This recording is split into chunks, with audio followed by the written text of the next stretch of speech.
Morning class. Today we started chapter number 14, types of house. In this chapter we read about the different types of house, urban and rural house, different types of house and house then and now. Okay? So इससे पहले भी आपने classes में पढ़ा होगा कच्चे house के बारे में, पक्के हाउस के बारे में. Now we read about urban and rural house. In cities, buildings materials easily available to in the market, so people can easily market and making big and beautiful houses. Mostly क्या होता है cities और cities में जो buildings materials बने हुए होते हैं वो सभी अवेलेबल होते हैं मार्केट में ईजिली. तो वहाँ के जो हाउसेस बने हुए होते हैं वो पक्का हाउसेस होते हैं क्योंकि उसमें ब्रिक्स स्टोन सीमेंट सभी का यूज़ किया जाता है. In big cities, as we usually see tall buildings, they are called multi-storied building, which we consist on the large number of house called flats. हमने फ्लैट्स के बारे में अपार्टमेंट्स के बारे में सुना है. तो ये बिल्डिंग्स में ही जो मल्टी स्टोरेड्स होती हैं उसी में फ्लैट्स और अपार्टमेंट दिए होते हैं. Some are very rise buildings are called skyscrapers. कुछ बहुत ज़्यादा लंबी बिल्डिंग्स बनी हुई होती हैं जो हमें आसमान से छूती हुई नज़र आती हैं, उन्हें स्काईपर्स कहते हैं. और बहुत सारी सिटीज़ ऐसी हैं जहाँ पर बहुत कंडीशंस ख़राब है, जहाँ पर डर्टीनेस बहुत ज़्यादा है, बैड कंडीशन है. तो उस टाइप वहाँ पर जिस टाइप के जो हाउस होते हैं उसको बोलते हैं slums. Okay.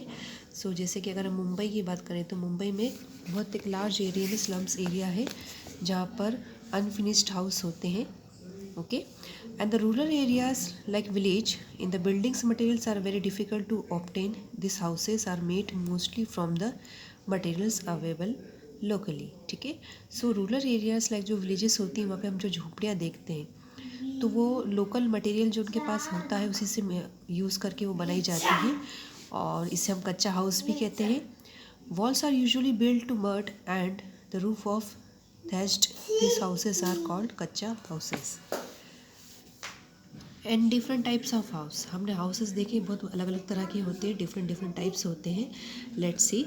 In the first one is in hot places. मतलब जो बहुत गर्म जगहें होती हैं वहाँ पे किस टाइप के हाउसेस बने हुए होते हैं.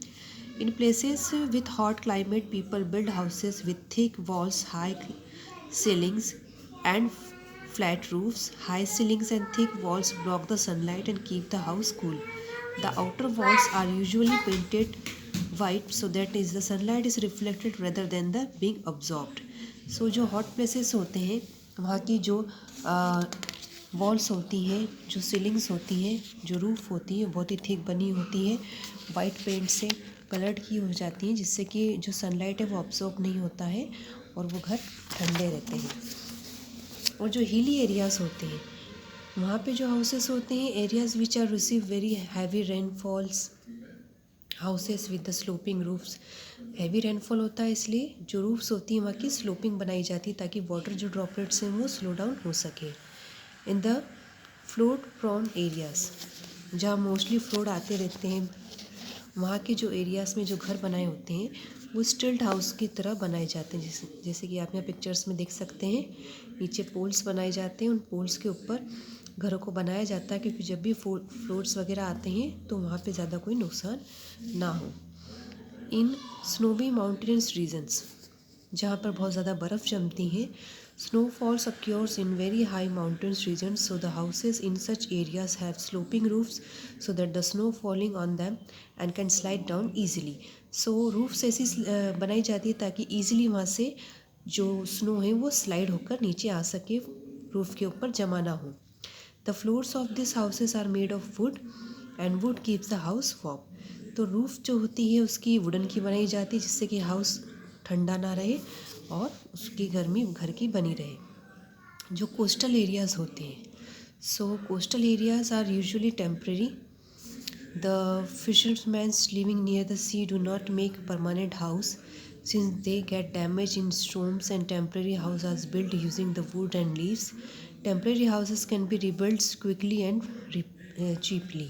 तो कोस्टल एरियाज़ में जो हाउस होते हैं वो बहुत ही लोकल मटेरियल से बनाए जाते हैं बिकॉज वो स्टॉर्म्स वगैरह की वजह से डैमेज हो सकते हैं और टेम्परेरी तरीके से बनाए जाते हैं ताकि उसको अगेन वो बिल्ड कर सकें.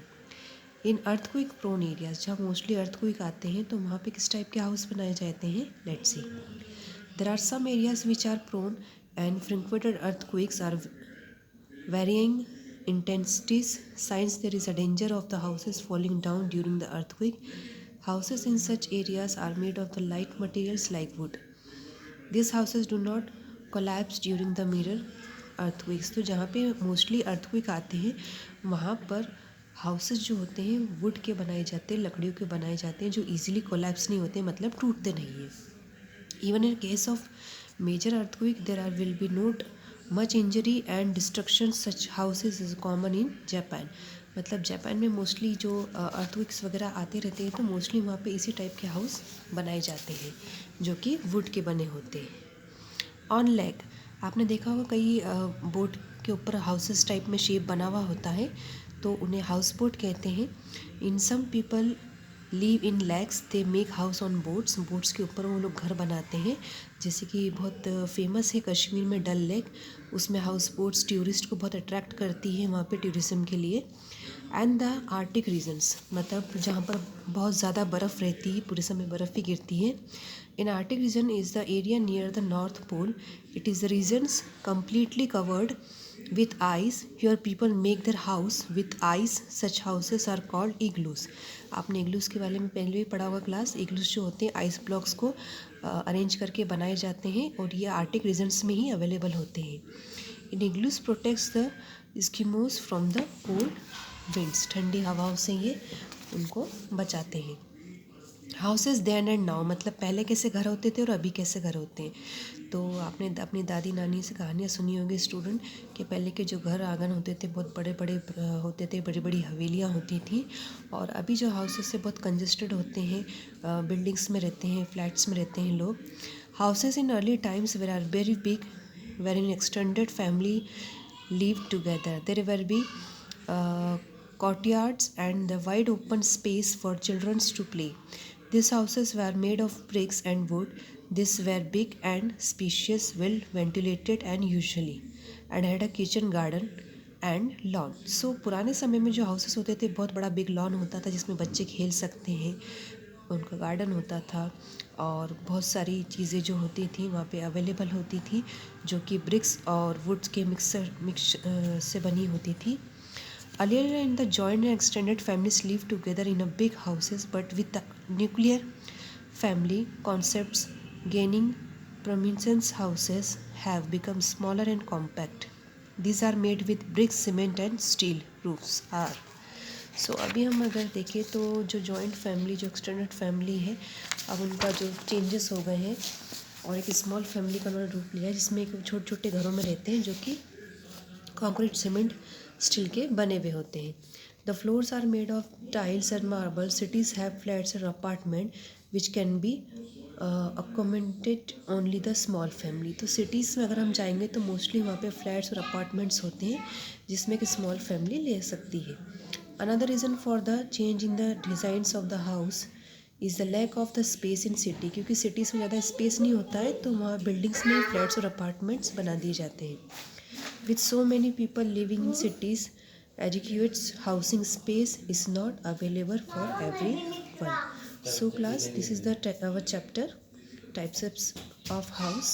It's done. In this chapter we read about different types of house और पहले कैसे हाउस होते थे और अभी कैसे हाउस होते हैं. Okay class, good day.